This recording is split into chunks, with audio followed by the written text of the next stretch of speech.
APRESID es una red de productores que impulsa la producción sustentable. Queremos acompañar tu viaje con nuestra mirada y experiencia sobre temas de interés para tus decisiones productivas de cada día. REM APRESID es la red de manejo de plagas con toda la información sobre malezas, insectos y enfermedades. Bienvenidos a un nuevo episodio de Integrando Manejos, el podcast REM APRESID. Resistencia de Amaranthus hybridus al PPO Fomesafen. El detrás de escena para llegar a su confirmación. Doctor Ignacio de la Ferrera, ICIAGRO Litoral, Facultad de Ciencias Agrarias, Universidad Nacional del Litoral y CONICET. Ingeniero agrónomo Eduardo Cortés, Agrotester I+D. Hablemos de malezas. Cada año se confirman en nuestro país un promedio de 4 nuevas resistencias. Al día de hoy existen un total de 43 biotipos con resistencias simples y múltiples. Este panorama trae muchos problemas para el manejo de las malezas y pone más que nunca el foco en la integración de herramientas para frenar la aparición de nuevos inconvenientes.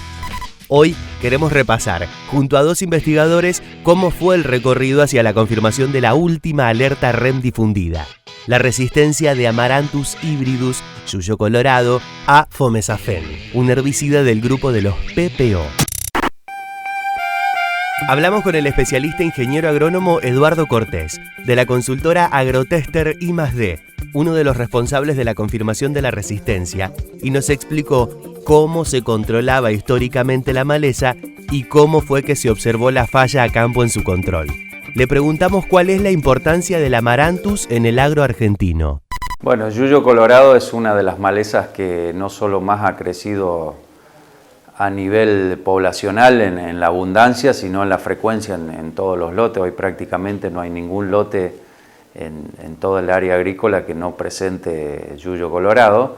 De hecho, es la primera maleza que tenemos denuncia de resistencia en el año 96 a herbicidas ALS y no por nada fue la última que se realizó una denuncia de resistencia a los herbicidas PPO. O sea, en el transcurso de los 25 años fue la primera, al medio tuvo la denuncia de glifosato y de los hormonales y terminó también con la denuncia a los herbicidas PPO, en este caso Fomesafen, digamos, después de emergencia en soja.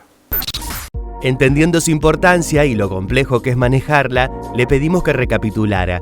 ¿Cómo era el control de esta maleza previo a detectar la resistencia? Tenemos que destacar, más allá de que hemos determinado la resistencia, que fue un trabajo que arrancó por allá por el 2016 en algunos ensayos a campo que veníamos realizando, inclusive con solos a los herbicidas PPO y en mezcla con hormonales, con glifosato. Bueno, empezamos a determinar ahí que veíamos alguna falla y también lo que podemos ver, porque es la realidad más allá de los ensayos, podemos ver que el herbicida Fomesafen no es el mejor controlador de yuyo colorado. Uno ve que cuando pasa un cierto tamaño, el herbicida Fomesafen la verdad es que deja de ser bastante efectivo. Pero más allá de eso, aún así nosotros hemos visto en el campo y más precisamente en laboratorio, cuando hicimos los ensayos no solo de screening, sino de curva dosis y respuesta, hemos visto que hay poblaciones que con la mitad de la dosis de uso de campo se controlan, prácticamente el 90%, y otras poblaciones que con la dosis de uso a campo o dosis superiores, los controles no superan el 50 al 60%. Entonces, más allá de que el herbicida Fomesafen no es el mejor, sí se puede ver que hay muchas poblaciones con una baja sensibilidad y otras con una alta sensibilidad al herbicida Fomesafen. Comprendimos entonces cómo se manejó la maleza durante todo este tiempo. Pero, ¿qué pasa cuando el manejo ya no puede ser el mismo? El proceso usual para la confirmación de una resistencia surge a partir de situaciones de fallas de control a campo que deben ser evaluadas para identificar que verdaderamente se deban a respuestas de ciertos biotipos y no a otros factores externos. En este caso, es importante saber cómo comenzaron a evidenciarse las fallas de control. Bueno, nosotros comenzamos a ver fallas por allá por los años 2013 o 2014, cuando empezábamos a hacer ensayos de experimentación, más que todo de desarrollo de algunos herbicidas solos, con fomesafen solo o en mezcla, y veíamos algunas fallas y por ahí lo atribuíamos muchas veces a las condiciones ambientales, obviamente porque son ensayos que se realizaban a campo, con todo lo que significa, digamos, ¿no? Hacer ensayos a campo. Pero después, a partir del año 2016, hemos centrado el ojo en esta herbicida porque realmente veíamos algunas variabilidades muy llamativas en los controles. O sea, había plantas prácticamente que se controlaban al 100% y había plantas que quedaban vivas. Entonces, esa alta variabilidad nos empezó a llamar mucho la atención y de ahí fue que sí ya empezamos a hacer ensayos a campo como para poder identificar distintas poblaciones en el año 2016 y a partir del 2017 y 2018, 19, bueno, después tuvimos un parate un poco de la pandemia y seguimos en el 20 y 21, que fue la confirmación, que todos esos 4 años fueron ensayos que realizamos ya en laboratorio con distintas poblaciones. Hemos trabajado con más de 15 poblaciones. Quizás por ahí las poblaciones que hemos mostrado en la denuncia son las más típicas o las que se puede ver alguna diferencia más contrastante, pero hemos trabajado con muchas poblaciones y lo que vemos justamente es que hay mucha variabilidad. REM, en sus mapas de malezas, disponibles en la web de APRESID, marca a yuyo colorado resistente al glifosato como una especie de amplia dispersión con presencia en toda la escena productiva nacional. Le consultamos a Eduardo si es de esperar que esta nueva resistencia esté ya muy diseminada. En cuanto a la dispersión de la resistencia, no podemos aseverar algunas proporciones o porcentajes de cuánto podría estar diseminada, pero en algunos trabajos, incluso que no solo que hemos realizado nosotros, sino que ha realizado HRAC, ellos han trabajado con 100 poblaciones de un área bastante extensa y nosotros hemos hecho, como les comentaba, con más de 15 poblaciones. Hemos visto que hay una diseminación que es muy variable, como les contaba anteriormente, pero digamos, desde el punto de vista práctico, es de esperar que haya una diseminación importante porque es una maleza que es muy competitiva y que presenta alta variabilidad en su crecimiento, en su desarrollo y en su comportamiento. Entonces, como es una maleza muy competitiva, como puede ser coniza, como puede ser equinocloa, yo creo que es de esperar, digamos, que haya una diseminación en el transcurso de los próximos 4 o 5 años. Una última opinión sobre la importancia que tiene dar a conocer las alertas de resistencia. La importancia que nosotros pensamos en dar a conocer las resistencias de malezas no es para que la gente se alarme, los productores o los técnicos se alarmen y piensen que está todo terminado. La realidad es que nosotros lo tomamos siempre de un punto de vista práctico y pensamos que cuando uno se entera de una denuncia de resistencia tiene que ver, obviamente, cómo se hizo esa denuncia y dónde se realizó esa denuncia. Entonces, ¿para qué me sirve esto? Para saber si yo produzco o asesoro en cierto lugar que está cercana a los lugares donde se han detectado esa resistencia, tengo que estar más alerta y atento en el manejo que yo haga. Entonces, es una idea y yo creo que es una gran ayuda para que nosotros podamos ver cómo desarrollar el manejo de malezas y no estar, digamos, haciendo aplicaciones innecesarias o generando algún manejo innecesario que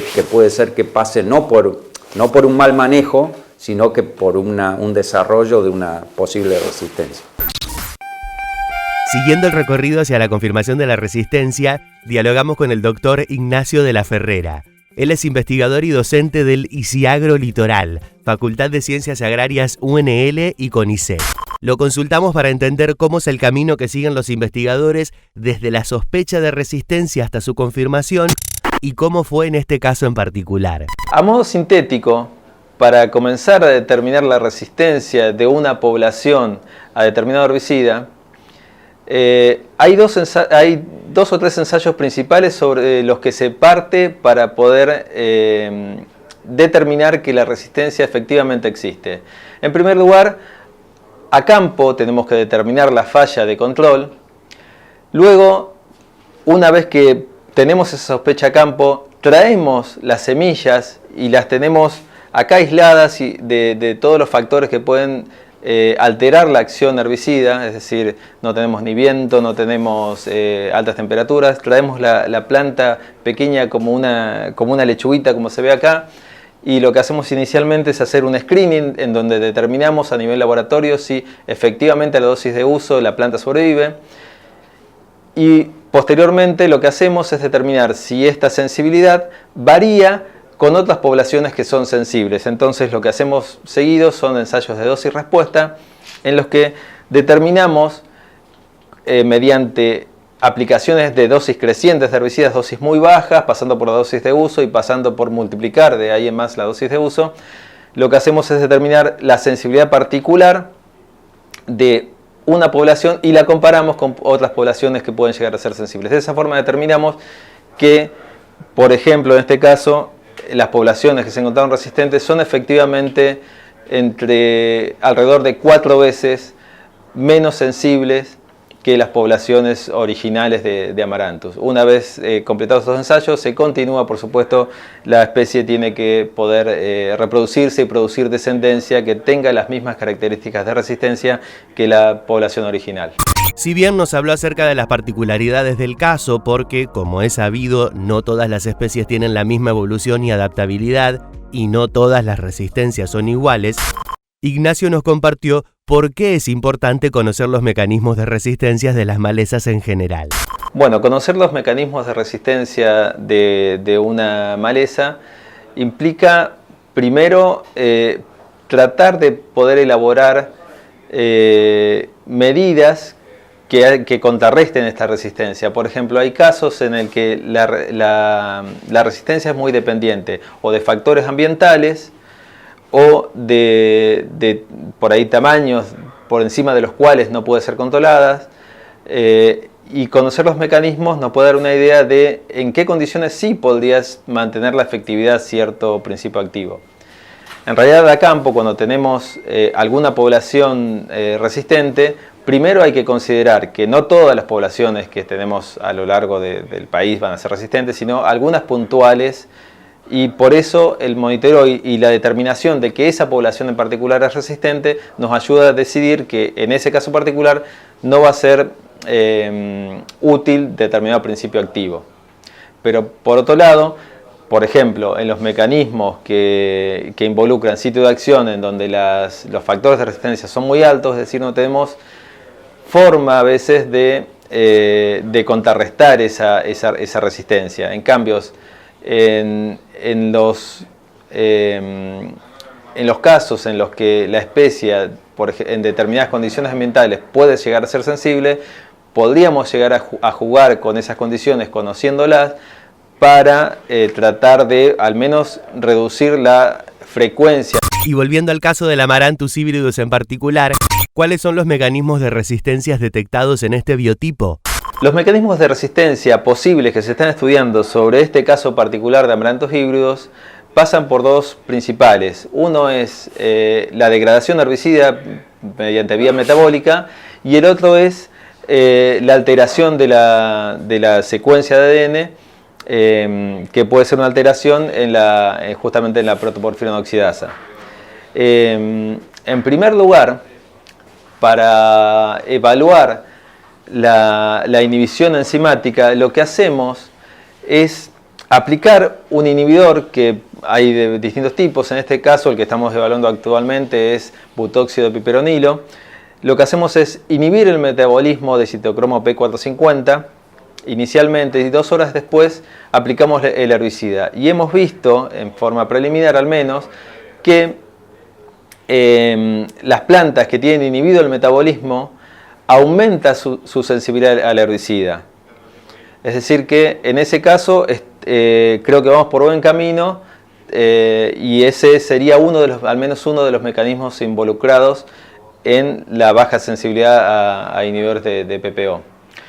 Por otro lado, en inhibidores de PPO está citado a nivel mundial en otros biotipos de Amaranthus, que hay una posible alteración en el sitio de acción herbicida.